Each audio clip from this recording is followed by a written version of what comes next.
দক্ষিণ অস্ট্রেলিয়ার সৈকতে রহস্যজনক এক ধরনের ফেনা ভেসে আসার ঘটনায় উদ্বেগ ছড়িয়ে পড়েছে। অজ্ঞাত এই ফেনার কারণে হোয়াইটপিঙ্গা বিচ ও পার্সনস বিচ এলাকায় 100 জনেরও বেশি সার্ফার অসুস্থ হয়ে পড়েছেন। সৈকতে বিপুল পরিমাণে মাছ ও সামুদ্রিক প্রাণীর মৃতদেহ পাওয়া গেছে। কিন্তু মূলত কোন রহস্য লুকিয়ে আছে এই ফেনার পিছনে, এ বিষয়ে কি বলছেন গবেষকরা, এ নিয়েই থাকছে আজকের প্রতিবেদন এবং আপনাদের সঙ্গে আছি আমি মামুনুর রহমান।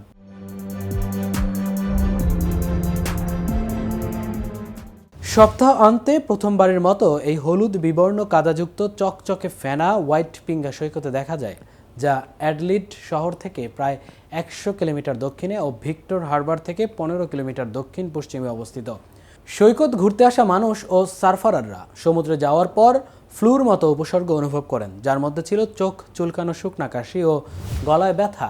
অনেকে দৃষ্টির সমস্যার কথাও বলেছেন জানিয়ে স্থানীয় সার্ফার অ্যান্থনি রোল্যান্ড ফেসবুকে লিখেছেন, পানিতে অস্বাভাবিক কিছু আছে। তিনি দ্য গার্ডিয়ানকে বলেন, পানির উপরে ঘন ভারী হলুদ ফেনা ছড়িয়েছিল আর সৈকতের ধারে সবুজ ও কাদা মিশ্রিত স্তর দেখা যাচ্ছিল।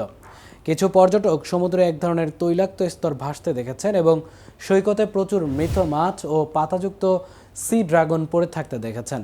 রোল্যান্ড তার অনলাইন পোস্ট করা ছবিতে মৃত সামুদ্রিক প্রাণী দেখিয়ে লিখেছেন, চোখে দেখা প্রমাণ পানিতে অস্বাভাবিক কিছু একটা আছে। রোল্যান্ডের পোস্টের পর ব্যাপক প্রতিক্রিয়া দেখা যায়। তিনি জানান, তিনি ও তার সহকর্মীরা সহ 100 জনেরও বেশি মানুষ এই অস্বাভাবিক অসুস্থতায় আক্রান্ত হয়েছে। তিনি আশঙ্কা করছেন এটি ফ্লোরিও উপদ্বীপের অন্যান্য সৈকতে ছড়িয়ে পড়তে পারে। একজন মন্তব্যকারী জানান, গলার ভিতরে কিছু আটকে থাকার মতো অনুভূতি হচ্ছিল এবং পোর্ট এলিয়ট বোলস ক্লাবে থাকার সময় তিনি কাশতে শুরু করেন। অন্য একজন বলেন, আমার চোখ খুব খারাপভাবে জ্বালা করছিল। তার সন্দেহ এই ফেনা হোয়াইটপিঙ্গার বাইরেও ছড়িয়ে পড়েছে। রোল্যান্ড আরও দাবি করেন, গত 24 ঘন্টায় মিডলটন, এনকাউন্টার বে ও ভিক্টর হারবারে মৃত মাছ পাওয়া গেছে। তিনি বলেন, এটি অবশ্যই ভিক্টর উপকূলে পৌঁছে গেছে এবং মিডলটনে মৃত অক্টোপাসও পাওয়া গেছে।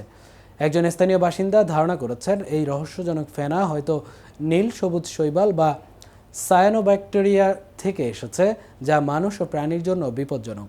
সায়ানোব্যাকটেরিয়া থেকে নির্গত বিষাক্ত পদার্থের সংস্পর্শে এলে ফুলোর মতো উপসর্গ দেখা দিতে পারে, যার মধ্যে অতিরিক্ত ক্লান্তি, গলা ব্যথা ও শ্বাসকষ্ট অন্যতম।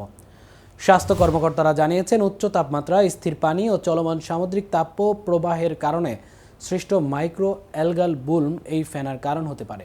তারা হোয়াইটপিঙ্গা ও পার্সনস বিচ সাময়িকভাবে বন্ধ রাখার পরামর্শ দিয়েছেন। অন্যদিকে পরিবেশ ও পানি সংরক্ষণ বিভাগের এক কর্মকর্তা জানান, বিষয়টি তদন্তনাধীন থাকায় নিউল্যান্ড হেড কনজারভেশন পার্কের হোয়াইটপিঙ্গা ও পার্সনস বিচ সাময়িকভাবে বন্ধ রাখা হবে।